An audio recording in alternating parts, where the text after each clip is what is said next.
All right, thanks everyone. This is RBTV 37. I'm live with Lee Flanagan. It's a bit of an experiment. I have no idea how the feed's going to go, or if it might cut out. I've got it set up as well as I possibly can to my knowledge. So yes, let's see what happens. Obviously, I'm recording it all, so if it does cut out or it stutters a little bit on the feed, don't worry, because it's obviously all getting recorded and it's going to be fully uploaded in glorious HD afterwards, so you won't miss a gem of any little bit of information that Lee gives you, because I know there's a lot going on in there. And, I'm going to try and put... There's a lot happening there, yeah. Pull some of that out. How are you? I'm good, mate, yeah. How are you? Yeah, very well, yeah. Thanks for the energy drink. Absolute pleasure. Our pleasure, mate, yeah, of course. I had a few beers last night. Oh, really? Where'd you go? I went out with my dad, actually, just for a couple. Dead nice. And, but, because I've had... I don't know about you, I haven't drank properly for 18 months now because of lockdown. No. It's different at home, isn't it? Yeah, it's one or two. Yeah. I woke up this morning and I thought being a player. Did you really? Yeah, I was like, fucking hell. Yeah. You know, no spring chicken either anymore. How old are you? 33. 33. I'm 40 in 3 weeks. See, the concept of having a film waking up rough the next day is like alien to me. Yeah. So I'd still be out now. Yeah, well, yeah. Definitely still be out now. I'd have found somebody, I'd have got something illegal and I would have stayed out, and it's not to be clever. It's fucking really sad, actually. Yeah. But definitely I've not got the ability to have a few. Yeah. And it got me, I thought I'd have a few beers. How nice is that? Yeah. I could never imagine that happening with me and Mick. He's got a lot of great things about him, my old fella, but yeah. That's nice. I felt, it feels really lucky to be able to do that. Just saying that as something, oh yeah, that's what I do on my Saturday. Nice. It's, like you say, it's not something everyone can do on Saturday. No, it's not, no. It's not at all, so fair play to you. Interesting. So last time we spoke, it was a couple of years ago in that other room, wasn't it? Was 3 years ago, I think. Was it? Yeah. Was it 3 years ago? And at the time, I guess you were on a bit of a warpath, I think. And obviously we've kept in touch since and stayed friends since and speak about lots of different things, inspiration and things like that. Yeah. But your output on social media and your kind of general persona seems to have. I feel like you've developed into that person you perhaps wanted to be that we talked about 3 years ago. Yeah, maybe, yeah. How's the journey been? Yeah, okay. So from sitting in the sofa in there 3 years ago, I'm glad we've stayed friends because you're a good guy and I've got a lot of respect for you. Thank you. Me too. I feel there's different aspects to life, right? So from a personal point of view, like a lot of people, highs, lows, some challenging moments, some amazing moments as well. The birth of my son, Kit. Yeah, Kate, yeah. Throughout that period, which has been a blessing from God. Yeah. Old friends, new friends. The same old stuff yourself and anyone else will have gone through. Yeah. From being a parent, watching my kids grow has been just an honour. Yeah. An honour, yeah. From work, which is a massive part of my life. I wasn't a warpath then. Desperate to prove something to others, to prove something to myself. I think I was in a spell where I needed to whip myself up into a frenzy. Yeah. To sort of to motivate myself and others around me. That Middlesbrough could be in our industry, the number one in the UK ever. Yeah.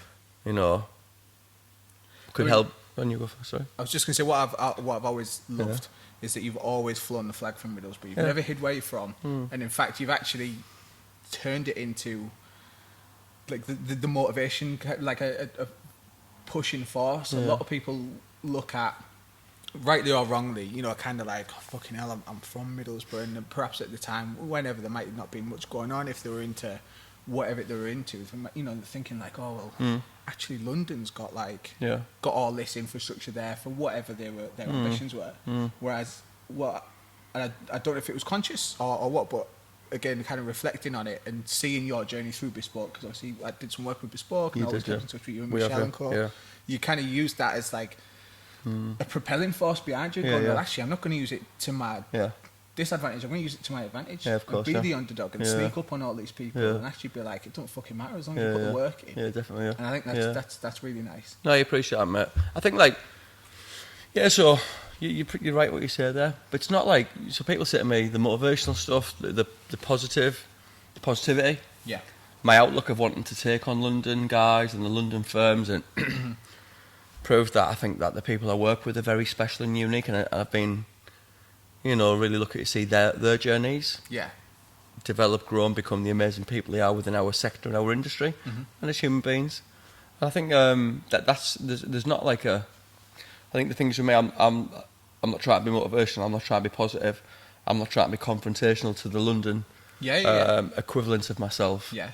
I'm just me. This is what I'm like from the second I wake up. You're my mate, you know that. Yeah. From the second I wake up until the minute I go to sleep late at night, this is how I am. Yeah.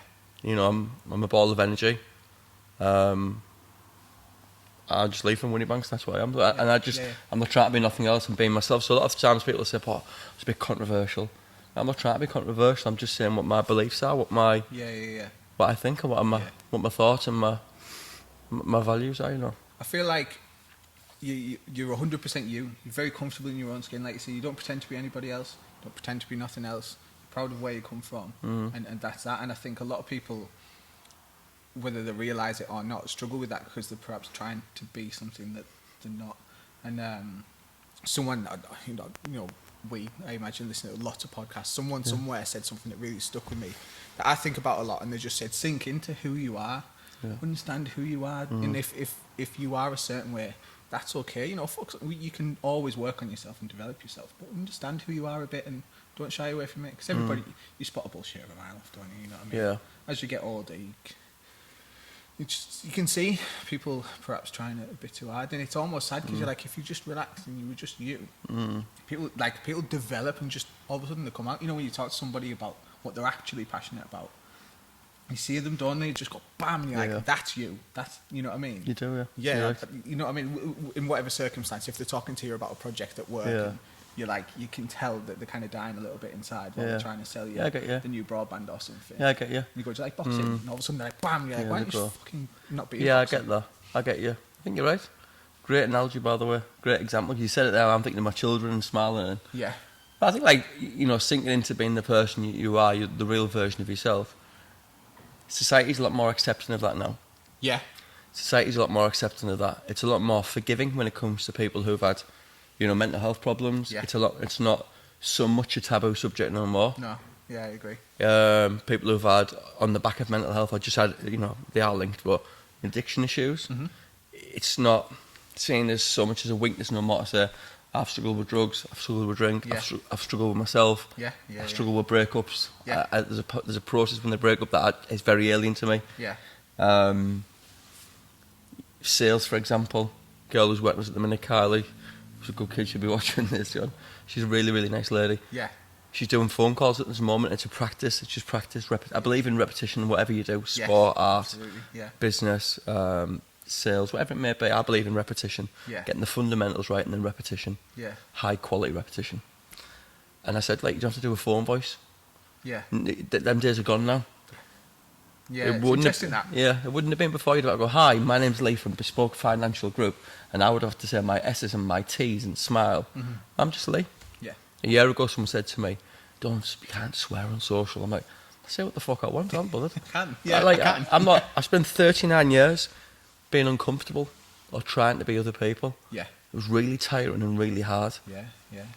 And off the back of struggles with that with myself, issues with the drugs, there was no answers there for me with drugs. I looked to make sure there wasn't. I looked very, very. I had a really good look around. I had to dig up behind the sofa and I looked everywhere, made sure I left no stones uncovered. But there was no answers there for me. But try and just growing into being yourself. And society's more welcoming of that now. It's a cooler society. It's a lot more diverse. You can see different people with different sexualities, the way people dress, people's musical tastes, people's interests. Sport, for me as a kid, it was you did football or boxing. You see all these crazy people, like YouTubers and bloggers and influencers. It's fucking brilliant. Life's evolving. It's absolutely amazing to see, and it's great. It's going fast, isn't it? I think, you know, even our discussions there about perhaps mental health and addiction and stuff. You know, even like you say, like it could even only be 4 or 5 years ago where it was like really was a more taboo subject than it is today, and like the rate that we're kind of going and taking in information is pretty mental. Like, you know what I mean? If you think about the amount of information we take in, even just that we've done today, just on our phones, telly, whatever, compared to even 10 years ago, it's fucking bananas. Well, information's a really interesting one because we're a wonderful time to be alive, because everything that you need to fulfill your entrepreneurial or your ambition, your spirit. Yeah. You can go on your phone, YouTube, free. Yeah. You can listen to the world's leading expert in whatever interest you have: music, podcasting, sport, sales, whatever it may be, and you listen to the person talk at the click of a fingers. Yeah. You can go at Spotify, podcast, Apple, audiobooks. There's experts telling you how to do something. You can set up a business from your own home now. Yeah. My mate Tony, his daughter Rihanna, she set up a 10-pence mix-up business. All right. It's on Just Eat, I think, and literally, you know, the old pizza boxes. Yeah. Full of mix. I think I've seen them. Yeah. Brilliant. How amazing is that? Yeah. A young girl fulfilling an entrepreneurial spirit like that and doing something for herself. Yeah. And you see these people just popping up, and that wouldn't have ever happened before because there's so much available at the tip of our fingers now. Yeah. And that's amazing. But perspective's everything. You see a 6, I see a 9. I use this analogy a lot. A lot of people are like, I don't like it now. It's okay, but it's not going nowhere. Social media. Yeah. It's not going to disappear and go away because John from West Lane doesn't like it. Thinks it's shy. It's not going nowhere. It's part of life. And it's become more and more of the future generations, our children's everyday routine. Yeah. It really just is how we communicate, how we speak, and we're evolving constantly. I think it's fucking amazing. Yeah, and I think we're in a very lucky position in that we've come from a generation where we didn't have that. Now we have it, and we've seen the change, and therefore we can understand the change a bit more than perhaps people that were just born with it. We can now you can unpack it and understand the power behind it and understand the not so great things behind it, and therefore you can make informed choices. Perhaps I don't know. People still make bad choices even with all the information. I'm definitely one of those people sometimes, but but because we've got that information now, I think that's really powerful. And I just wanted to touch on the fact that you don't shy away from. You mentioned those addiction issues, and I guess somebody in your position, successful businessman, figurehead, lots and lots of people under you, responsible for a lot of people, and have you have a lot of weight on your shoulders, and I think it's really, really nice and really important that you can talk quite freely about that. You know what I mean? And just I don't want to dive into it, but I just wanted to say it's quite cool because there might be people watching or listening right now or in the future that think sometimes it just takes one person to talk about something, and I think that can really change someone's life, and they can go, oh, fucking hell, and just think about what they're doing and change their lives a little bit. So, I think it's choices, and every choice has a consequence. Yeah. Everything does. You reap what you sow always. Yeah. A lot of my choices wasn't addiction, or I'm not an addict where I'd sit in the park with yet. It's always there waiting for me. Yeah. And I'm always like one drink away from going too far. Yeah. God knows how I'm still alive. I should have OD'd a million times. Right. Without a shadow of doubt. Yeah. And when I'm in that demon takes over me, and he's there waiting for me constantly. Yeah. It's just my choices, and my habits that keep him at bay. Yeah.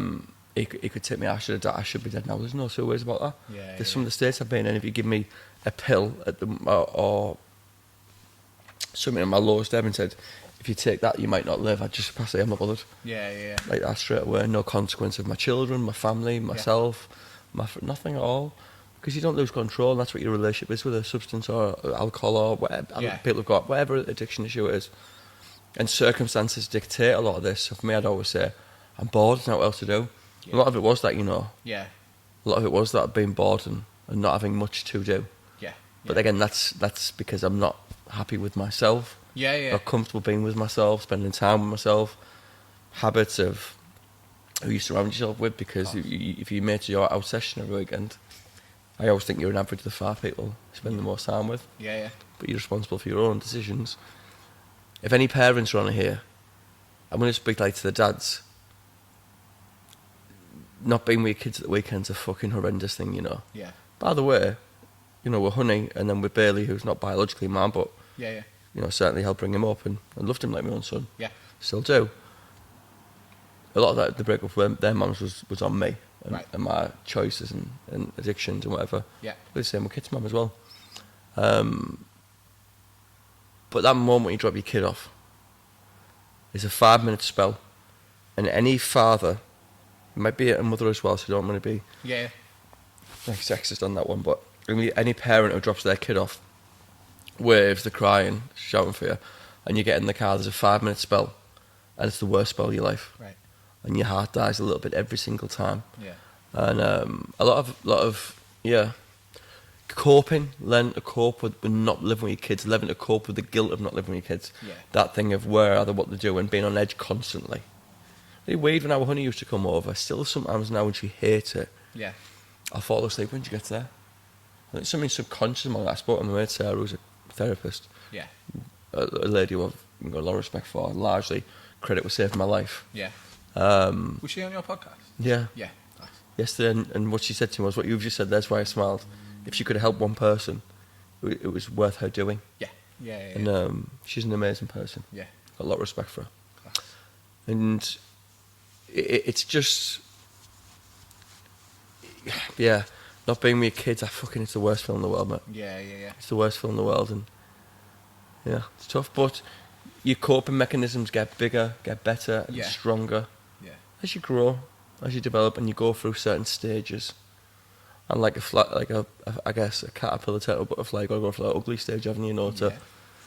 To blossom yet. But a lot of it was down with me is not being happy with myself, having to spend time with myself, and not being with my kids, and a lot of it probably guilt as well. Thinking a lot of the reason I'm not with them is a lot of down to myself. So Like a lot to kind of unpack there that I'd like to mention, but like that kind of caterpillar cocoon to butterfly thing is really interesting, and I think for me, thinking about our discussion 3 years ago, I think you were probably past caterpillar stage at that point, and now I feel like you're kind of really kind of in the right spot, and got a lot a lot to be happy about. There's obviously tough things there as well. Yeah, always, yeah. But and you mentioned kind of, okay, so the 5 people you were around, you kind of an average of that. Took me a long time to learn. Did it? Like, again, I think somebody mentioned it somewhere, and I thought, oh my god, it's totally true. And you do kind of, you not judge your mates, but you judge your mates and just think, well, actually, is this an unhealthy habit? How much of that kind of have? Is that I'll see him every 3 months, because otherwise I'm fucked, you know what I mean? Can't get up in the morning. I don't feel like coming here and doing a podcast with him because I'm hungover. I get you, mate. It affects you. But also, I think you mentioned about kind of like switching your habits and anything like that. So what's a key habit, I guess? What's the one thing that you do every day that keeps you on track? If there's just one. There's probably about 50 different things you do a day. God. You mad? The things I am, but you know what? Embracing that I am like eccentric. I am very different. Yeah. And I know that I've become quite comfortable with that. People say all the time, "Fucking hell, has he had something today?" Right. I haven't had nothing for fucking months. No. I think I fell off the wagon twice in the past 12 months. Right. Yeah, I think so. Either way, but yeah, I've had nothing today. It's just I'm like that all the time. I'm not trying to be controversial. This is just how I am. Yeah. So I understand I'm a bit odd. What habit is... Your words, not mine, by the way. Yeah, But sorry. Got to be odd to be number one. Yeah. Richard Coulson, my mentor. You've met Richard before. Yeah. He says to me all the time, you've got to be odd to be number one. Right. You do, don't it's you? Nice that, yeah. And I thought, it makes it a bit easier being odd. Even if he makes me feel... Yeah. You've got to think differently, haven't you? If you think the same as everyone else, it's going to be quite challenging to get to that elite level of whatever it is that you're trying to excel in. Parent, business, sport, whatever it may be. You look at the top people. They do things differently. So what one habit, is that the question? Gratitude. Yeah? Yeah, gratitude, yeah. Gratitude would be the one habit or one part of my life that I've really thrown myself into. That has been a major influence on. I've nothing else, my thought process, and maybe it's made me a nice person to be around for people around me. Interesting. It was only maybe 2-3 weeks ago. I was reading about a lot of people, successful people, started keeping what's called a gratitude diary. Yeah. Every day, write down something. Yeah. I started doing it. It doesn't flip your perception. Yeah. Wake up and think, whatever you've got on. Yeah. We all have good days and bad days. Yeah, definitely. But to put pen to paper and literally, I write it down. I've got it next to on my desk at home, and I write down something that I'm thankful for. Yeah. Like your brain flips. I go, oh my god, I've got a fucking roof over my head. Yeah. You know what I mean? Totally agree. Just that. Totally agree. And you're like, wow, right. going. It's amazing. It's been amazing, but it's been a huge part of my life. Yeah. Probably missing ingredients to make me, or one of the missing ingredients to help making me feel better and more, just a nicer person and more effective within my job. Yeah. We take the G and the R. A lot of the words that we have, like, you take the G and the R off the word gratitude, it says attitude. Yeah. You know, I don't think that's a coincidence. Yeah. I don't think that's a coincidence, you know. Yeah. Grateful. Put an E in the great bit and it says grateful. I really believe these things. I think success leaves clues. Yeah. I genuinely do. And I think I've heard you say that a lot. Yeah. And it took me a while to not understand, but kind of figure it out in a way that was kind of like relevant to me. Yeah. I heard you and Hans, Hans, Time Trader. Yeah, you talked a lot about that. Brilliant. Hi, if you're watching, good mate. He's a great guy. I've got that respect for him. So, like, describe that a bit more. What do you mean by success leaves clues? Success leaves clues. Well, so does failure. And so does unhappiness, but it's probably just better to say success because I think what you focus on, what your mind, what your thoughts become things. So if you think about success, you'll attract success. Yeah. The spoken word, our word is our wand. I genuinely believe that we create our own reality and our own environment with our spoken word and our thoughts. Thoughts become things, and we speak things into existence. Yeah. I'm very big on the universe and law of attraction. Yeah. So focus on success. Now, success leaves clues. If you look at somebody within you, can you just name someone who you think is successful? That you look up to? Could be a friend locally or whatever. Successful. It's quite hard on the spot now. Well, Hans. Yeah. Sorry to put like a word in it, but it's just he's relevant, isn't he? Yeah. Okay. Does he work hard? Yes. You know, look at his habits. Yeah. Look at the people he surrounds himself with. Yeah. Look at his partner. Yeah. Look at his family. Yeah. Look at his journey. Success leaves clues. Yeah. Other people we know are successful. You know, I'd look at yourself. I'd look at you as successful. Thank you. You're a really good person. You've got a good relationship. Yeah. You're successful in your career. You're well liked. You're decent. I've got a lot of respect for you. There's a lot of clues there that I can pick up on. Yeah. If I'm half intelligent and don't let ego be my enemy. Yeah. No. That's a huge thing, I think. Yeah. Yeah, so success does leave clues. So for me, gratitude's a huge part of making yourself feel better and making yourself just a nicer person to be around. Because you said something previously that was really interesting to me about we all have up days and down days, good and bad. Yeah. Why don't we just have neutral days as well?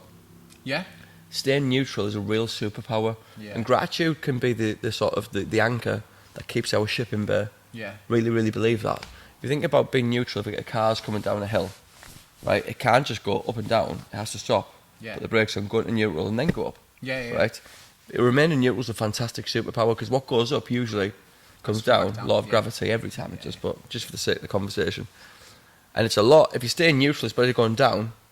It's a better place to pick yourself back up from as opposed to there. Yeah. You know. Yeah. So just remain neutral. Don't get too excited on things. Yeah. Don't get too down on things. Understand that it's just a moment. It's going to pass. If you think about emotions, people say it's a wave of emotions. Well, waves come and go, up and down, aren't they? You know. Yeah. So it's a moment that will come and go. Remain calm through it. Yeah. And all the top performers of art, sport, all have that ability to remain calm in the moment. Yeah. All do. Yeah. All do. Mayweather springs to mind immediately. Yeah. It's the calmest person ever because they know that these moments, there's nothing I've not prepared for here. Yeah. Whatever it is, it'll pass. Yeah. I don't have to get too excited. I don't have to get too down. Yeah. I think a lot of time, like, sport replicates life. I genuinely believe that. So, for example, you hit somebody, massive UFC fan. I've never, ever put on them gloves on. I've done Brazilian Jiu-Jitsu in my life. I'm an armchair fan, right? Yeah. Not like yourself, who's trained as some of the lads in the town. Brilliant. Yeah. I think it's I'm an armchair fan, right? Yeah. So, it's alright, it's still fine, you know what I mean? Yeah. But you think, like, for example, if you tag someone, you can get a bit excited and think, I've hurt him, and you rush in. Yeah, How many times do you get caught unconscious straight away? Yeah. Life can be like that. Yeah. Bit of success, get a bit. Life can fucking knock you down. Yeah, true, and don't get too down if you're struggling yourself or you get tagged yourself. Yeah. Just hold on. Yeah. Recompose yourself. Remain calm. Yeah. And rebuild. Yeah. See the round out and start again. Yeah. It's literally life so It's I genuinely like a believe. microcosm of It on really is. Yeah. life on a macro level. And it helps me understand. Yeah. Helps me understand. So why not? It's funny, like I mean, I won't, but I could talk for days and days and days on end about jiu-jitsu. Yeah. Obviously, Yeah. and how it almost kind of not just the sport itself, but the things around it. But for me, it's taught me a few things. But one of them is remaining calm under pressure. And it takes time. You know, someone's trying to choke the fucking life out of you. And he's your mate. He's 5 stone heavier than you. He's got a better belt on than you, and he is better than you. But you know, over time, you learn to go, all right, well, you know, being calm under pressure. That is one of the biggest and most important things I've learned. Like, I've had and I remember a specific incident where I competed all weekend. And I didn't do very well, but it didn't matter. I competed. You know, once you put yourself in that fight, you're very happy. I had a job interview on the Monday. And I was sat at my table and I'm like, fucking. And I thought, if I can do that, I'm worried about having a conversation with these people before. And I thought, well, actually, if they don't like me and I haven't got the skills, then that's totally fine. You know what I mean? And they came in and I ended up, I got offered the job, but I didn't take it for a number of reasons. But honestly, and I kind of walked away and I thought, well, being able to think like that in that situation, because in previous job interviews as a kid, a young man or whatever, you can't think straight because you're so nervous, so you can't. It's like a weird vicious cycle, isn't it? You can't bring yourself down to think at that level and go, oh, in the grand scheme of things, I'll be all right. You know what I mean? I totally do. I really do. Just a moment, it's going to pass. They're just people. I remember watching UFC. You could answer a question. This one. Do you mind me asking one about jiu-jitsu? Remember Joe Rogan saying like, just let him choke it out, don't tap. And Holly Holm got tapped out, and then Bisping by JSP. And they let him go out. And there's just you'll wake up in a minute. It's like you don't know what's happened. Everything. Is that actually what happened? Is it? It's my experience with it was actually before jiu-jitsu. So. And it was pretty stupid. But as a kid, we used to make each other pass out as a game, up against the wall. So, nobody do this. But if you we take it in turns and get someone to push you up against the wall, hold your breath like that, and then put all your weight on your chest, and it basically eventually cuts off the circulation. And you fucking go out. Really? And you wake. What happens is in the 2 seconds that you're out, your brain goes 1,000 miles an hour. You have about 10 different dreams. And then you come back around and you're like, where am I? What the fuck? It's a bit of a rush. And then for a couple of seconds you're like, everything kind of comes back and you're like, oh, for them, I'm in the cage. I've just had a fight. It's fucking mad. With JSP sat on top of me, fucking the world's greatest fighter ever. But honestly, for a second you get fucking transported to a different dimension. It's very dangerous. The different dimensions are interesting. DMT is it what Joe Rogan takes? I do let you know. Go and see that gesture and the frog they all see, is it? I would Mike Tyson talks a lot about that, doesn't he? The Toad. Fucking best podcast on. So good, isn't it? Easily the best podcast about. When it popped up on my, I think I started watching it on YouTube first. It kind of popped up on my feed, and I was like, "Fucking Mike Tyson's doing a podcast." Mike Tyson. No, Mike Tyson. I was like, the man. You think he was just a fucking grown up in the 80s and then into the 90s, megastar. You know, they were proper mega. Michael Jackson was a fucking megastar. I don't want to talk about what the allegations or whatever's happened, but he was a megastar at the time, wasn't he? It didn't get any bigger. It was unbelievable how popular those. And we had no social media. What would they have been with social media, or did it make him more of a star because they were less accessible? I think so. Do you?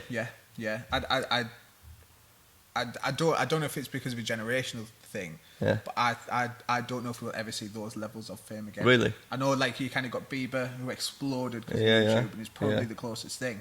But I'd still say Michael Jackson was more famous. And I think it's a little bit because they are untouchable. Because oh my God, they're up there. You'd only read about them in the papers or on the news. You know what I mean? You had to that whole thing of. If you were watching a Mike Tyson fight, you had to watch it or catch it on the news. It was an event, wasn't it? It was a social event. The beast comes to the ring, roll the monster out, roll the machine out.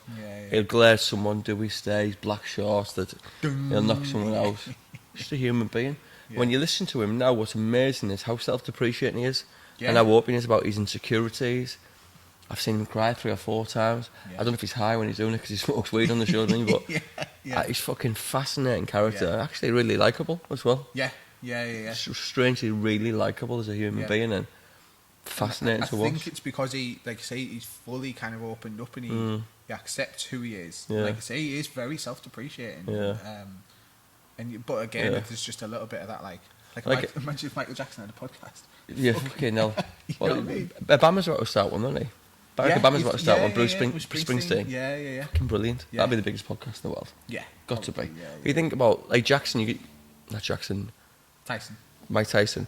So you roll back to the beginning of the podcast. Now, I'm no Mike Tyson, but I think there's real strength in...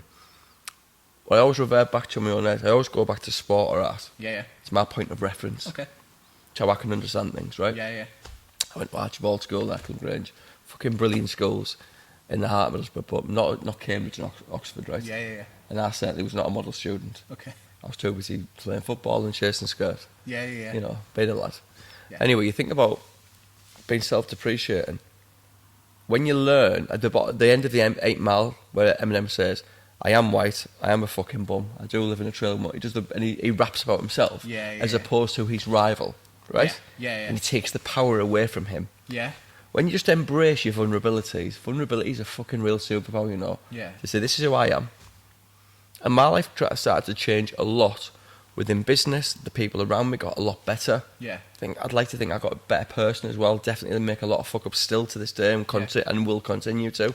Because I'm a million mile away from a perfect person, and I'm aware of that. But my life got a lot better because I started saying, yeah, I've had an issue with that one.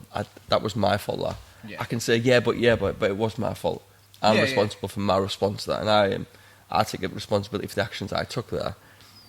Life sort of slots into place when I think you become more endearing to people. Yeah. When you say, be humility, Sorry. embrace your vulnerability and say, you know what, I've got an issue here, I'm struggling, I don't know how to deal with it myself.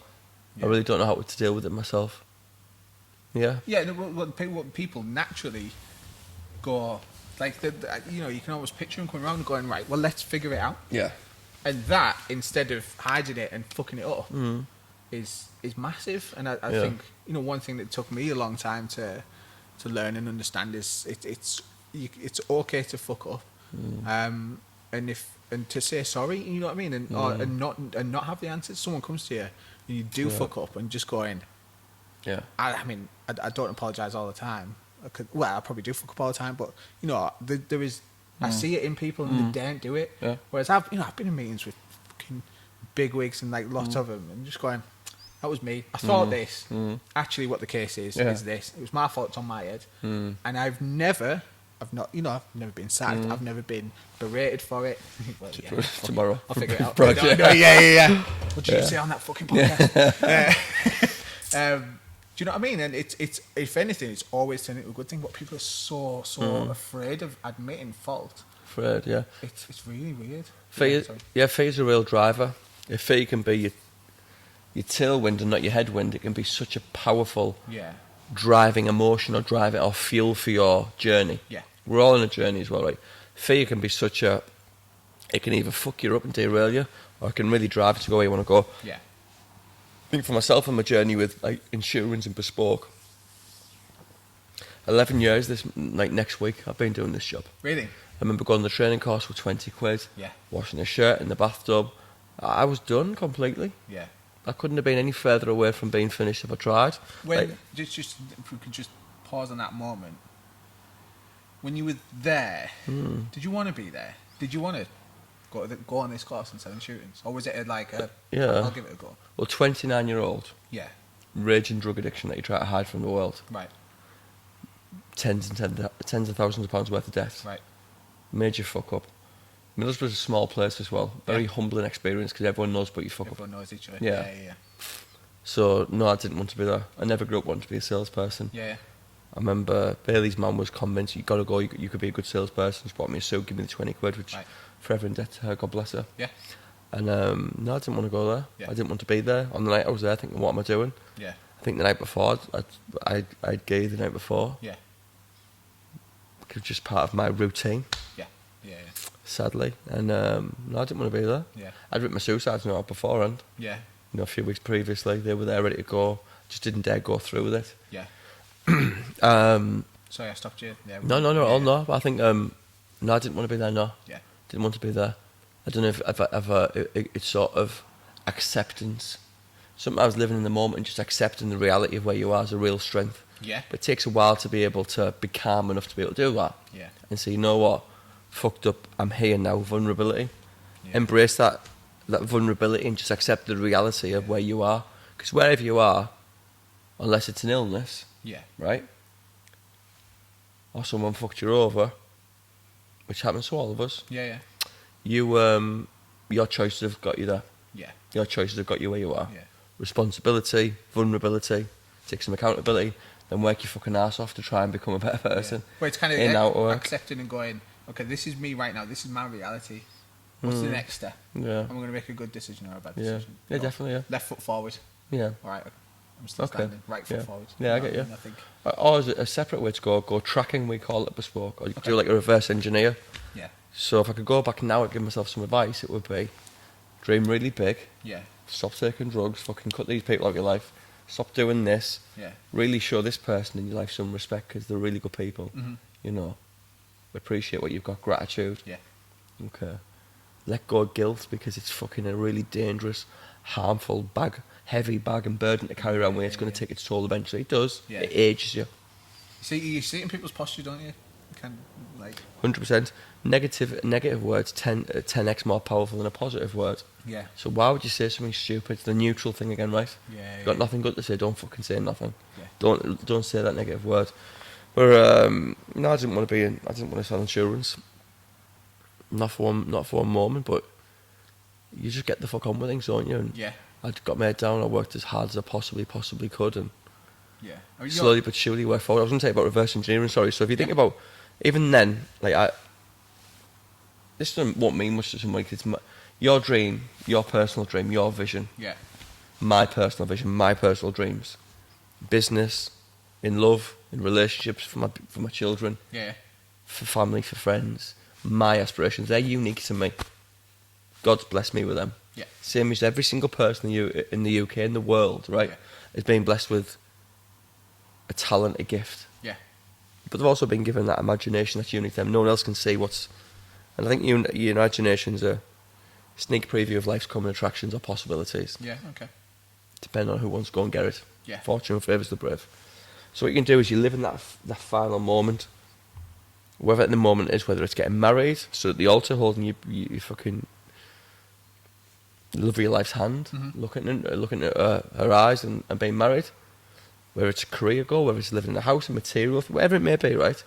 Live in that moment, then come back to where you are. So you've reverse engineered, then just all the way there, think about what decision, work back over. Well, to get married, I'll have to ask her to marry me. For her want to marry me, I've had to treat her with respect and decency and wooed her and made her fall in love with me.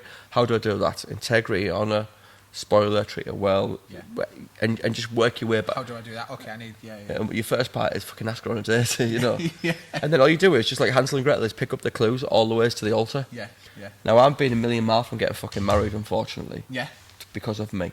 So that's probably a bad example. But for anybody else, it could be career, could be a material that you want to buy or something you want to achieve. Live yourself in the moment, plan backwards, and then pick up the clues all the way like Hansel and Gretel on the way to the gingerbread house. Reverse engineering works. That's what they do with alien hovercrafts and fucking whatever else. It works. It's quite common sense actually when you think about it, because you can live in the moment going, the next step is, I just got to text her and ask her out. The next step is, take her for a meal. The next step is, when I'm with her, don't be on my phone. The next step is, whatever it may be, you know, take her on the next date, be nice to her, be courteous, treat her with respect. And whatever it may be, whether that's a goal or if you just make that next decision, dream big, think about that final goal, the promotion, the watch, the house, the car, the wife, getting married, but aim low, focus on the next step. Because if you focus there too much, that's what a lot of people do. Get lost. They come in, they go, you know what, fucking watch a motivational video there, 5-minute video about 50 Cent or P. Diddy or Grant Cardone or Gary Vee, I'm going to smash today. It's an emotion, comes in waves, highs and lows, what goes up must come down. It's very short-lived, that's why a lot of people stop at the first hurdle and think, we live in an Insta society where everyone wants something now straight away. It's there's no elevator to the top. Whatever your top is, life, love, family, career, you've got to pound the fucking stairs and just one step at a time. You've got to walk the steps and go each, and it's fucking hard, it's tiring. Sometimes you feel like, fuck this, I'll just settle here at this level, it's alright, this'll do me. I could go there, but you know what, fuck that, I'm alright here. And it's a fucking dangerous, hard journey, and so many of my, I've stopped there out of fear, or turned back and gone back to the bottom. Yeah. Definitely. So I don't know all the answers. Yeah. Tell you what my beliefs are. So. Yeah. Which is interesting again, because I think probably, like now, I imagine there's lots of people look at you and maybe make a lot of assumptions and maybe say, oh, Lee, fucking hell, how do you get there? He's such, great bloke, but he's successful. He's got a nice watch. Probably has a nice, all these people will presume all these things about you and they think, fucking hell, how do I get there? And I think you're right. I think a lot of people will look at that and forget that, I know how fucking hard you work. You're probably one of the hardest working people I know. Thank you. You get up earlier than most people, and you're working later than most of them as well. And I guess a lot of people probably don't see that. I think they're starting to see it now because you're very active on social media, have a really nice message, which I think is great, and it works perfectly with your kind of ethos of putting positive energy out there. But I think a lot of them do miss that. Little bricks is the perfect, thing that all your bespoke guys kind of talk about, and you can take that kind of like Gary V stuff, and as I obviously work full time, but I've got a business, I do lots of different things, and then it's going I laugh sometimes because I'll see something like that. Oh, maybe watch one of your videos, get fired up, and I'll go, right, I've got to process these orders, and it's boring as, you know what I mean? But I'm like, but I'm going to have to do that, and in 20 years time, I'll look and be, making big decisions or whatever, and going, oh yeah, but without kind of going, all right, he's bought that t-shirt, let's put that in the bag and post it and sell it. You know what I mean? You have to do those little menial things. Yeah. And, a lot of people don't see that, I think. Yeah, I get you. There's a couple of points on that one for success. I think it's really, really good that someone says a junkie or an ex-addict or a lad from Moneybanks, and they perceive that to be successful. I'm not saying that. If someone perceives that to be successful, good. Yeah. That just shows anyone can do it with fucking hard work. That's brilliant. Absolutely brilliant. The little decisions, the daily ones, the little bricks, every single day, processing orders and all that. Yeah. The low moments, the heartache, the self-doubt, the shit times. Success demands them times. It's not like a part of the journey. It is the journey. Yeah. It's the missing ingredient. Yeah. Failure's brilliant. Win or learn, John Kavanagh. Yeah. Win or learn. Like, I make more fuck-ups than anybody. Without a doubt, yeah. And I'm starting to learn at the age of 40, nearly 11 years this week in this game. Yeah. Or next week, sorry. That them fuck-ups are brilliant. Yeah. Because I've learned so much more from them things. Probably humility more than anything. Yeah. To realise that I'm not Superman. Yeah. Got some brilliant people around me who are quite close. Yeah. But not Superman. I'm certainly not. Yeah. And they give you humility. They give you experience. Mm-hmm. And you can't buy experience, do you? No. You really can't. But yeah, I think if one person watches me and says, fucking hell, if he can do it, I can do it. He's now him. Yeah. Brilliant. You know what? I didn't mean it like that, but no, but you're right. They'd be right to think that. Yeah. 100%. 1,100,000%. I also feel like nothing's impossible. Yeah. I feel like if you put me in the fucking Grand National on a donkey, I believe I'd win it. Figure it out. Yeah. 100%. I think I'd win it. I'd be like, fucking hell, beat these jockeys. They're tiny. I can beat them. I'd easy beat them. Man. They're only that big. Yeah. That's just my mindset. Like. Yeah. Teessiders have that. We've got a chip in our shoulder. We spoke about that 3 years ago. Yeah. Underdog mentality. Yeah, underdog mentality. I genuinely believe in my heart of hearts that's a strength. Yeah. To a certain point. Yeah. To a certain point, and you get to a certain point, and you've got to evolve. You've got to evolve a little bit, Yeah.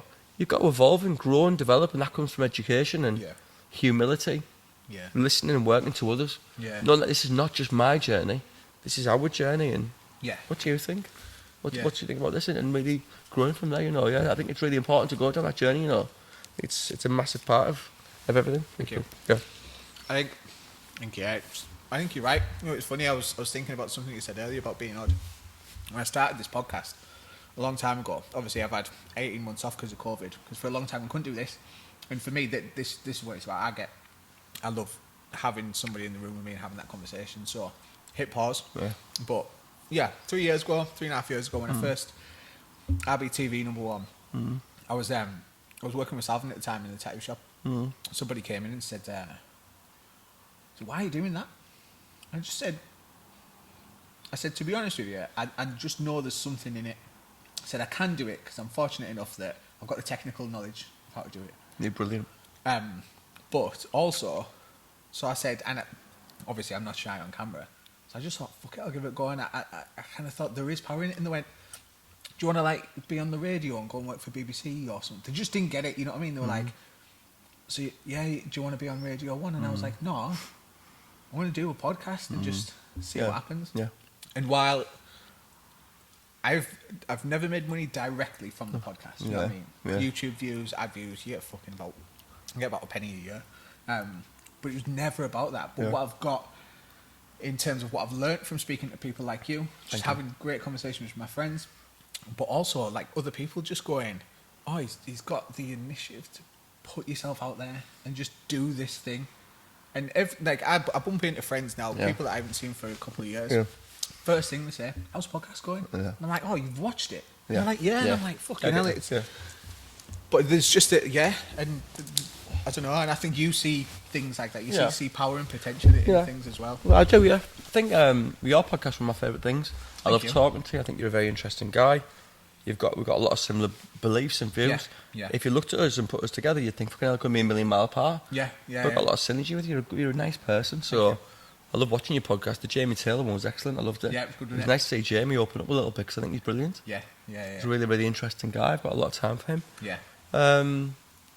I think with you're on about people coming and saying they don't understand it. That's fine. They don't need to, do they? That's true. A lot of people come and say, "But so I get a lot of people go, "Me that law of attraction stuff. What a fucking load of shit." So you can just close your eyes and win the lottery.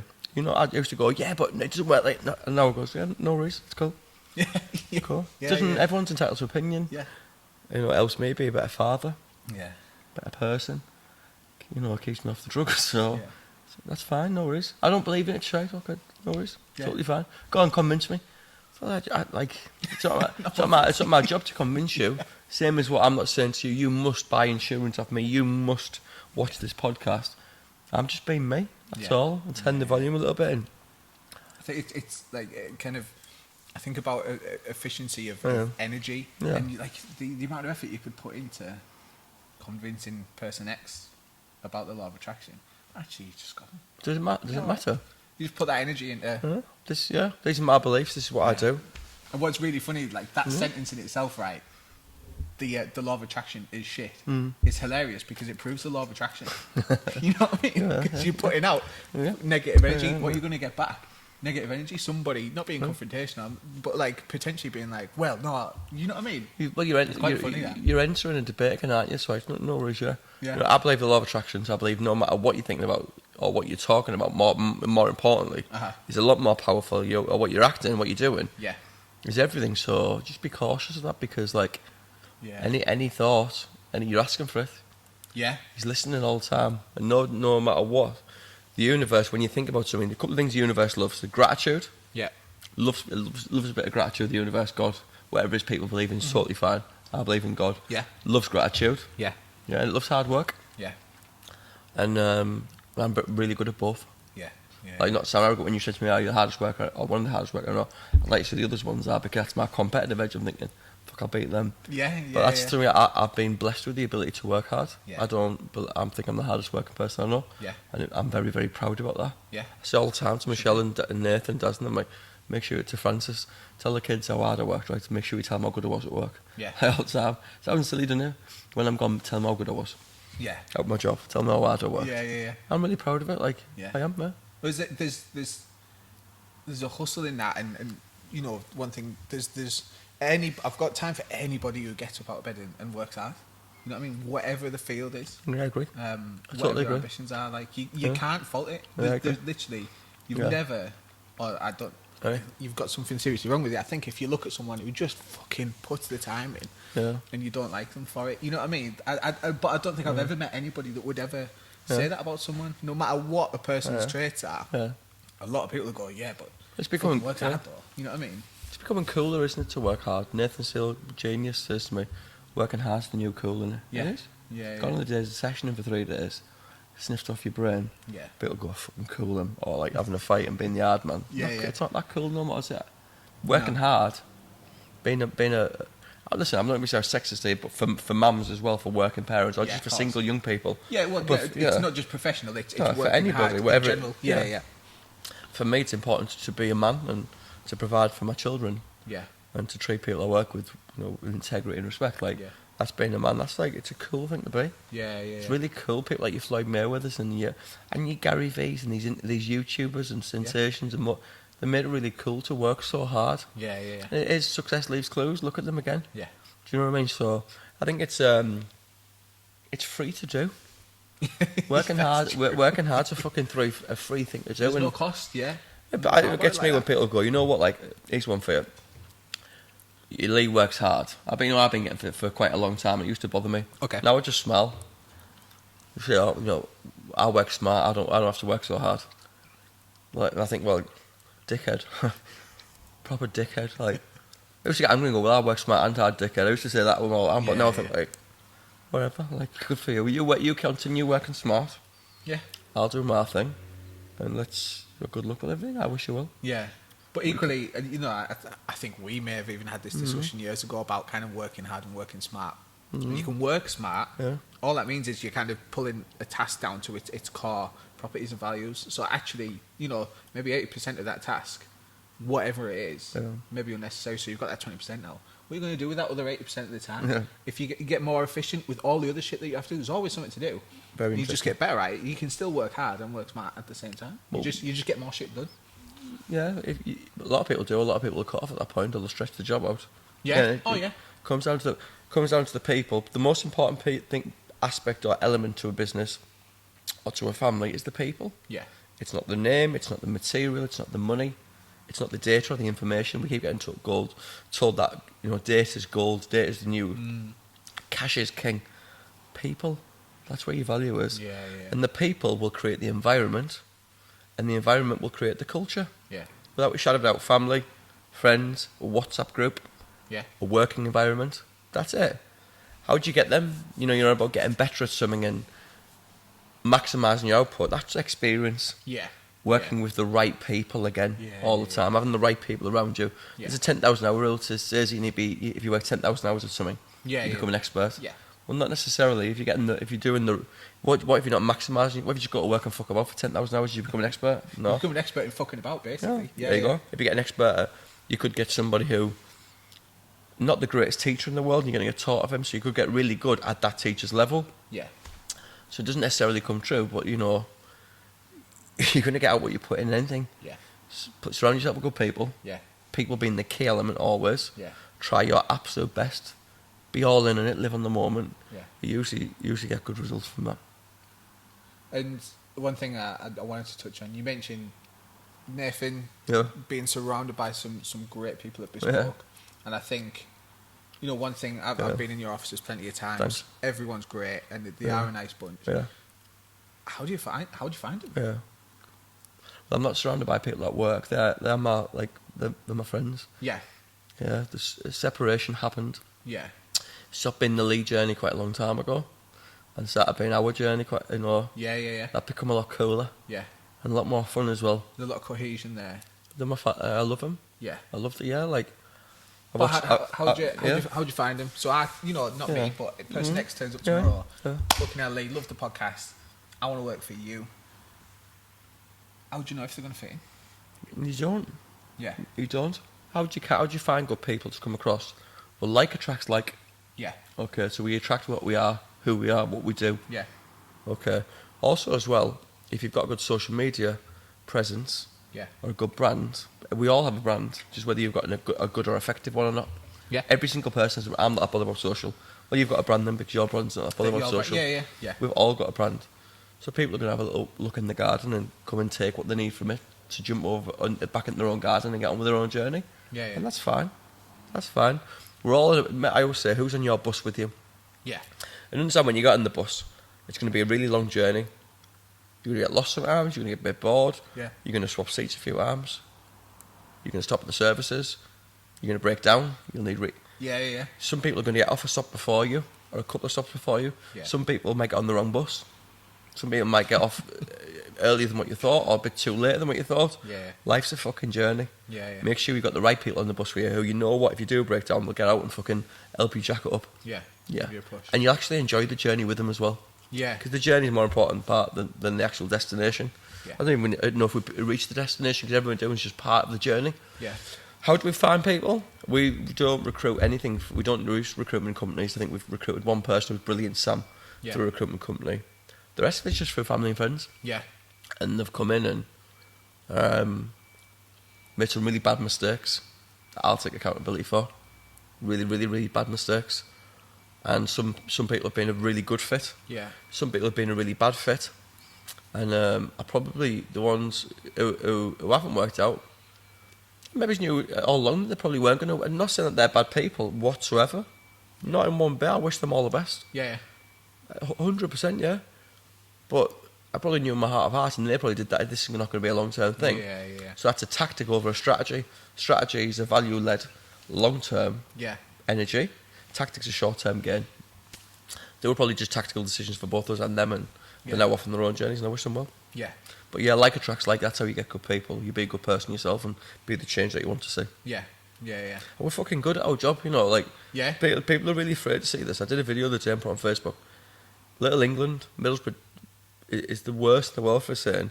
That's why such engaging characters like McGregor and Mayweather, Ali before them. They're not trying to be controversial. They're saying what they believe. That I'm the best. Yeah. And this is what I truly believe. And I believe in the law of attraction. So if I don't believe that, we're good and we're good people. Like, it won't come true and it won't happen. You've got to believe it. It won't happen. You've got to live it, or it won't come true. And don't be afraid to say it because you work so hard. I'm pretty good at this job. I'm a good person. I've got good results. And I think this is a good environment to come and join us for whatever length of time. It's totally fine. So that's how we blow your own trumpet. I think you're right. I think perhaps not just Middlesbrough, perhaps just kind of north of. I think it's almost cool to do maybe not so much now, but it used to be cool to be like, you know, fuck wherever I'm from and better than that. And I get that, yeah. But it's really, as long as you do it with humility and say, you know what, worked really fucking hard and I've got pretty good at this. Yeah. I work with some fantastic people, and everything we do, we definitely make loads of mistakes, but I'm trying my hardest. I'm doing it with a good heart. Yeah. And some decisions work, some go really wrong. Yeah. But I'm trying my best. Yeah. As long as you say, like, I think I'm pretty good at this, I'm definitely trying my best. Yeah. There's nothing wrong with that. But you've got there, brag out, go on fucking #1, best in the world. Like, it can come across quite crass. Mm-hmm. It's just how you deliver, I guess, isn't it? And I think the proof's in the pudding as well, because like you say, if I went, I've got the fucking best podcast in the world, it's obviously not true.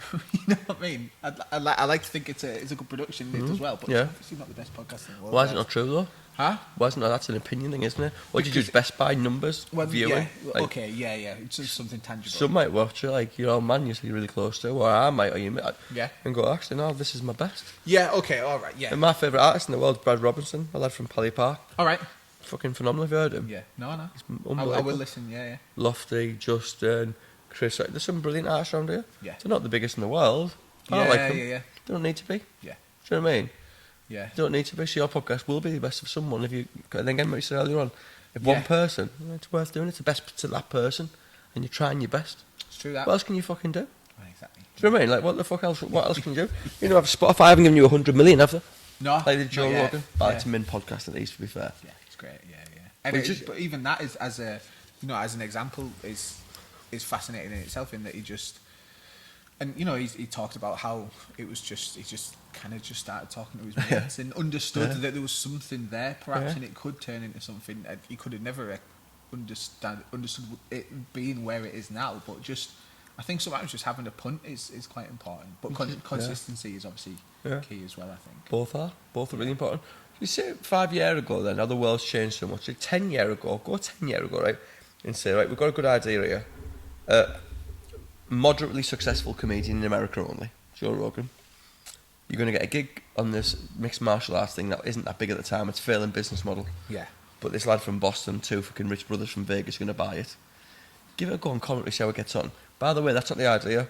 When you go into a room with your pals, get stoned, have a few drinks, and just talk about aliens and shit and... Yeah. And people go, what's the point? Imagine pitching that, yeah. The reality is you never know. Yeah. Just give it a go. Yeah. Try your best. There's nothing wrong with failing. Yeah. Consistency is really key. Consistency. Be consistent with consistency. Let your habits be the fucking absolute shield, brick wall away from that fucking demon, that negativity, that, you know, the big bad wolf that'll blow your house down and eat you. Let your habits be that. Yeah. And your consistency. Yeah. That's how greatness happens. It's not fucking, you know, showing up there, like, all the time. I think Usain Bolt gets out of bed every morning and just goes, right, sprints in 9 seconds. Doesn't fucking happen. Yeah. He has bad days. Yeah. 100%. Adele doesn't get out and fucking rock to the top of her voice, a classic. They're human beings. But you know what the champions do? They show up. Yeah. Winter, snow, rain, bad times, argument with the missus. I don't feel too good today. I'm lacking a bit of energy and a bit of motivation. They still fucking show up every single day. Yeah. And they have negativity, they have doubters, they have turn back moments, they have people saying to them, you're going to do what? You'll never do that, that won't happen. Yeah. But they just show up and get the fuck on with it. It's a champions do, show up. Yeah. Just keep showing up every day. Yeah. Cool. So what's your day like? Man. Yeah. What's like regular day in the life of Lee? Weekday. Time's your alarm go off? Yeah. 4? I don't have an alarm now. I get up at 4. Yeah. I lay in bed for about half an hour, like toss, turn, and shouldn't I? Yeah. Shouldn't I? Bounce out of bed. What makes you shoulda? What makes you go, I should? I don't know. Yeah. I don't know the answer to that. I'd like you should say something really interesting, like saying, I look at a picture of my kids, I start crying, and someone's out of bed. I don't know, I just have them same emotion, I go, oh fuck it, another 5 minutes. Yeah. If I have 5 minutes, will I should? That's it, just nothing. I think Nothing that life changing. Is good to know. Yeah. For anybody watching who wakes up and goes, it's cold. Shouldn't I? I'll be alright. Another 5 minutes. I'll make it up tonight. Just them same old things that I've had since I was a kid. Yeah. But something makes me get up now. Yeah. I don't know. Fear. I don't know. I'd love to say it was a really inspiring. One time. I don't know. I just get out of bed. Yeah. First thing I do is I'll go up my knees. I say a little prayer. Yeah. I'm far from a reformed Christian, by the way. Yeah. Take fucking drugs and drink and swear made off and whatever else. Like, I'm not, Yeah. I'm trying my best to be a good person and live a Christian life. Yeah. I read a prayer. I do the Lord's Prayer. Yeah. There's one on YouTube I listen to. Okay. It's a 2-minute prayer. Then I list all the things I'm grateful for. Yeah. I say a prayer for honey. I say a prayer for Kit. Yeah. Family, friends, one for bills. And I wish that today would be an amazing day for everyone. Then I'll send some kind messages out to people. Yeah. Hey mate, you'll be well. I just want to say I've got a lot of respect for you. Have a wonderful day today. Love you to bits. I'm so grateful for your friendship. Bang. Because I think it's a nice thing to send out to people. Yeah. I usually put something positive on social now. Social's an interesting journey. Can I tell you about that one next? Of course, yeah. It's quite a journey. It's become quite part of my life, actually. Yeah. So you're a person, credit for that. And I'll get out of bed and I'll start to usually I train, whether it's in the house because we've been in lockdown. Yeah. I'll go and see my mate, Craig Carney, do a session with him. It's fucking hard, that. And I'll go home, I get ready for work, and I'll try and be the first in the office. Yeah. And if I don't have the kids on that day, honey or Kit, I'll stay at work until about 8 o'clock on the night. Yeah. Go home and I'll just continue working. Work for me is really interesting one because a lot of my mates and I will say, fucking work, not working. Be right, yeah, it's a different type of work. Like I'm on my WhatsApp. WhatsApp's my office, I guess. Yeah. It's like I constantly all day long and email, WhatsApp, socials. Yeah. And people engaging, interacting with people. There's many different formats to be able to do that now. Yeah. And that's what I do all day long. That's my job. Yeah. And every single day I try my best. I work very caveman like me. All right. I believe in key fundamentals. So I've got a list of jobs every day. I've split the job into 4. Impactful actions, people, family, friends. Yeah. Positive or inspirational and shit jobs. Yeah. I'll just go from each box. Just tick off each one. At the end of the day, I try and tick off as many boxes as I can. Yeah. And if I try and help someone, I can. I always try and be kind every day and show a lot of gratitude. And I'll work until 10, 11 o'clock at night. Yeah. I get a bath now with one hand so I can fucking message one on my left hand while I'm in the bath.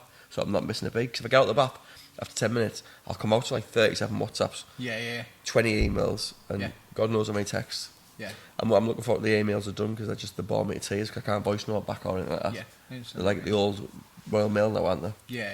And that's my day, Yeah.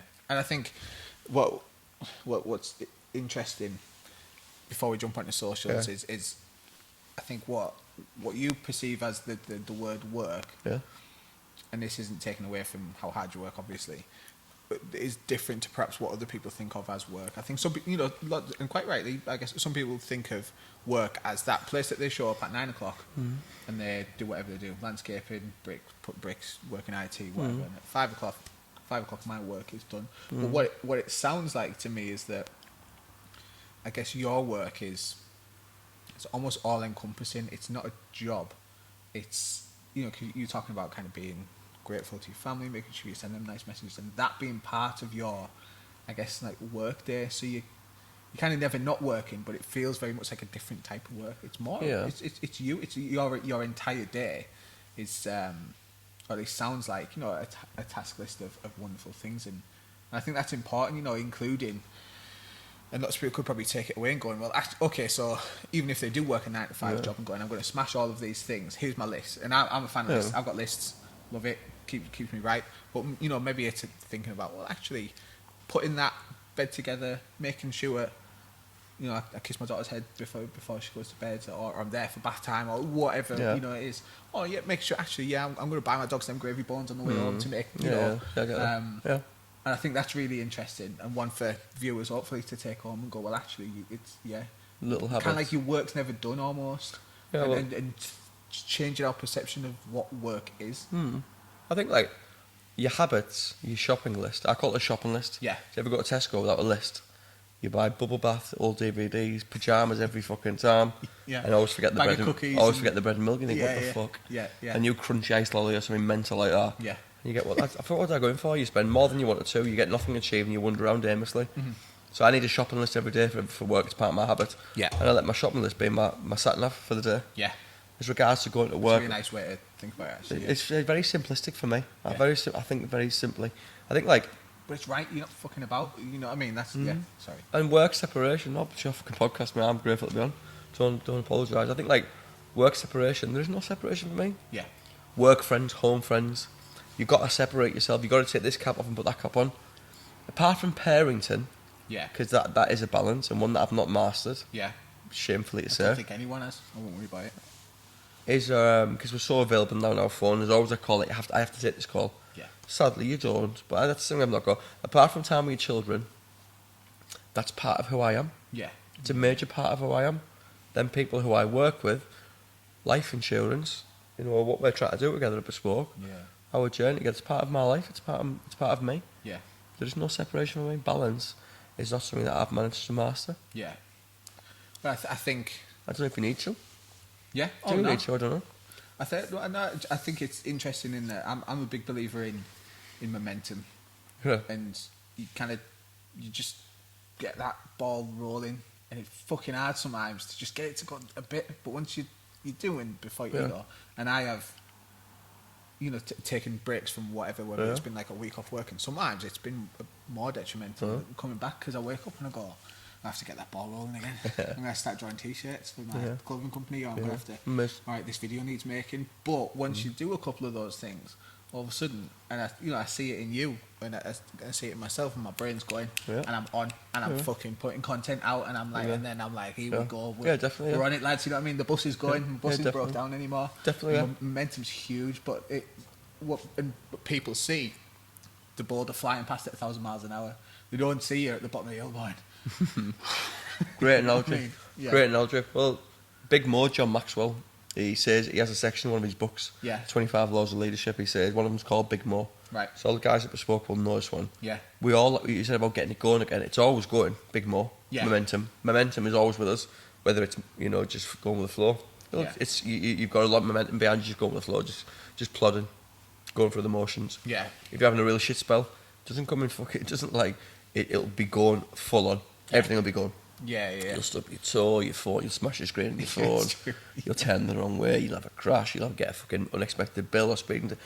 You've always got momentum with you. Yeah. Okay, and if it's going good, it's fucking going good. Yeah. The key is to keep it going as good as you can for as long as you can. Yeah. And how do you do that? Consistent habits. Yeah. Good habits. Life will shut up loads of fucking, loads of curveballs and loads of little surprises. Yeah. But you've got momentum behind you, and we always do. That's why, James Coppins, my mate, congratulations to James, played his last game, 40-year-old today. Right, congrats, James. Great guy, what a gentleman. Yeah. And he says at the end of the season, he stops and he gets the fucking flu. For all 5 days, he's just bedridden, can't lift it, because that momentum, adrenaline's just been keeping him going for so long. Yeah. And I can relate to that. So I think it's really important that momentum's always with you, and you've got to keep it going all the time. That just comes down to habits. Yeah. And having the right people around you. Very simple. We call it cavemen-like choices. Make caveman choices. Yeah. I'm not that busy at work. We'll pick up your phone. Phone some people. Yeah. Have you got any leads? Pick up your phone. Ring A to Z in your phone book. Yeah. All right, okay. Yeah, start it here. I don't know where to promote myself. The social media's free now. For now. Yeah. Put yourself on there. Call people and show a bit of vulnerability and say, please would you help me out? I'm looking for a bit of support. It's a human instinct to want to help others. Yeah. It's really cool to be kind. Yeah. No, it is. Being kind is a really fucking cool thing to do. And thank the Lord that it is. Yeah. That's one thing that's come out of lockdown. You can see Middlesbrough become a really cool place again now. Yeah. Everyone's been so kind to each other. Everyone supports each other. Yeah. Everyone celebrates each other's success. It's getting like the good old days where you could leave your back door open again. Yeah. It certainly feels like a nice... Socially, it is on social media, whether you can in reality or not. Don't leave your fucking back door open because Lee said it was alright too. But I'm saying on social, is you can see everyone supporting each other, happy birthdays, and it's nice. Yeah. One giant community again. Yeah. We don't get another, that's what makes us so unique. When we go to all these places in insurance, in this financial services bubble, we go to places and they're fascinated with us. Yeah. Yeah. And one of them got one lad from London, Simon, lovely fella, addict as well, Sam Marsell, legend. He said to me, it was on his mind clearly, he went, I love Martown too, I was like, I'm sure you do. It's just not like we love it. Yeah. As they talked with Ben Ouchin, he said to me, like the Irish, he's a lovely man, yeah. Oh no, I know Ben, I just meant, yeah. Do you know him? He's a nice fella, isn't he? Yeah. Well, yeah, he said to me, it's like, it was an alright toy, he was a lovely fella, I enjoyed it. It's like, we're the Irish of, Irish are all over the place. Yeah. Teesside's like that, aren't we? We're fucking everywhere. Yeah. When was last time I went to Oldham and didn't see someone you knew at the airport I or was whatever? talking about this the other day, yeah. I remember, at a specific time, I was in Poland with the lads, and literally walked into a bar, and it was full of other lads that we already knew. What the fuck are you doing? Like, All of mad? us, Yeah. We're just but like attracts like. Yeah. And Teessides are so strong and such a engaging characters, aren't we? Yeah. Such engaging characters. Yeah. And now we all are with each other, how supportive for each other on social media. It's sort of it's been an amazing journey. I think that Marlotte has really changed in the face of financial services, and Yeah. I'm just so honoured and humbled to be part of this journey and play my role on this bus. For whenever I get off it. We'll see. Yeah. But I'm loving every part of it. I'm grateful to God and grateful to the guys involved and our amazing clients for letting me be part of that journey. And they're amazing. They're definitely the best in the country. There's no two ways about it. And the data now backs up. You know what I mean? You knew that anyway, but now the proof's in the pudding. If I didn't know it, it wouldn't have happened. Yeah. If I didn't believe it, it would never have come true. Yeah. It's a bit confrontational. I cringe a few times when I see the odd post on social. I see the old thing I used to say I do. But I didn't have that energy, it wouldn't have ever happened. Yeah. It's just part of the journey. Yeah. And I guess one last thing. I mean, the way you've embraced social media over the past year, LinkedIn Lee is what you get called in the office now. Is that right? LinkedIn Lee, Facebook Flan. So Facebook Flan. Well, I didn't never have. I was with Honey's mum. I never had Facebook. Then I was with Janine for fucking 7 odd years. Never had Facebook. I used to moan like fuck. Why are you on Facebook all the time and whatever else and all. I was right miserable bastard. I'm still am now. We're capable of it. And then throughout work, we trialled it a little bit. I went on it a little bit, then I come off it, and I was on and off, and never really bothered with it. And I went through stages and cycles. I think a lot of people do. Then just over there, Boho 5, Wonder Film, Clover and Lou. Yeah. Michelle, she's I work with someone. Yeah, brilliant. She's the fucking best. Yeah. She's mint. She said to me, "Why don't you? We need you to go on social." And she thinks Nath should be on next. Yeah. He's the succession. He's the future. Yeah. Far better than me, by the way. Yeah. But the future. And that'll be Brad and Aaron after him in the studio. That's life, evolution. Yeah. And please go on social. So we went to Boho 5. It was the day we broke up for lockdown last March or April. Yeah. And literally, I was filming. I was over there, and I said, I was going, "This is fucking stupid. What am I doing videos for? Yeah. What am I doing videos for? It's fucking ridiculous. Who wants to hear me talking about 3 little pigs and little bricks and positivity and kindness and gratitude? It's stupid." And honestly, we spent a full day. And in the end, what we had to do was, Michelle went, "Right, look, I'll stand behind Clover with the camera and just forget that they're there. Me and you were just talking." Right. And we did that. And you look at it, I'm fucking edgy. And I'm looking around. I'm like, this is... And slowly but surely, I become more comfortable. Uh-huh. And I'm not trying to do anything or not trying to... Have you ever heard me even try and sell anything once on there? No. I'm just trying to be me. That's all I ever be. I would just say my beliefs and what I think and what I feel on there. It's not... People say, I don't have the time. Well, it's just part... It should just be part of your day. Yeah. If you're in self-employed as well, you it has to be part of your journey. You've got to incorporate social media. It's a gift from God. Yeah. It's a gift from God for anyone who's self-employed. Yeah. And it's free for now. Yeah. And if you use it properly, it will benefit your clients. the people who work with and for you, and your family. So actually, instead of looking at it like, oh, I don't want, it's not really me, you've probably got an obligation to the people around you to do that. And that's how Michelle pulled at my heartstrings. Right. And I went on there and I said, look, I don't want to sell nothing, I don't want to talk in a posh voice. As long as I can just wear what I wear and talk how I talk and I can swear, I'll just say what I think. And I'll say, well, if I feel down, I'll say I feel down. If I swear, fuck it, it is what it is. And I'll just be me. And it's just become part of my everyday diary now. And I've met some amazing people on there. Francis, fucking, you know, a big part of my life. And loads of amazing friends and people I've reconnected with, like all the old city lads. And it's nice to show pictures of my kids and just who I am as a man and what my feelings are and what my beliefs and my values are. And for that, I'm very grateful to God. And it's just, I really believe in social media, Joe. I think it's a massive part of, especially business. Some brilliant people socially on locally on social media. It's a huge part. And the key thing with social media is what you should be doing is for any self-employed people is be seen as the expert within your particular field. And how do you do that? Be yourself, consistent, regular output. And let people buy off people. So be seen as the expert within your particular field. And if you can do that, you're on to a winner. How would you do that? Just be yourself, I think, and turn the volume right up. That's when all the best characters are born, right? Look at the wrestling. The Rock and Stone Cold. They tried about 4 characters each, didn't they? And in the end, last roll of the dice, Vinnie Mac, legend, best promoter ever. Isn't he? He promotes something that's not real. It's fucking unbelievable. Dana's given him a good run. And Eddie Hearn's not too far behind. Fucking geniuses, aren't they? They're brilliant. And Eddie Hearn openly says, I rip off Dana. Everything Dana does a copy. Right. He's the best. He's amazing, apart from Vinnie Mac. In the end, Vinnie Mac went to Stone Cold and they're like, do you want to just be yourself and give that a go? You turn the volume right up. You'll be dead flash. And when you're yourself, turn the volume right up. People smell bullshit, like you said at the beginning. They know, don't they? I think so. God bless. Cool. I think we've done about an hour and 20 minutes. Fuck off, have we? Brilliant. I really appreciate having me on. Thank you, mate. I've got a lot of respect for you. I've loved this conversation and thank you for taking the time to come do it. Absolutely. Is it on the Facebook Live, is it? Is it? Yeah, right people now. Actually watching it? I hope so. Cool. So if you are watching, thank you very much. If people are interested in your videos, people are interested in bespoke, where can people find you on the internet? Just on our Facebook. Lee Our Flanagan. Facebook, our LinkedIn. That's it. Thank you. Class. Thanks again. Very grateful. Thanks, mate. God Cheers, bless. brother. Thanks a lot. Thank you. Thanks, everyone. Thank you so much.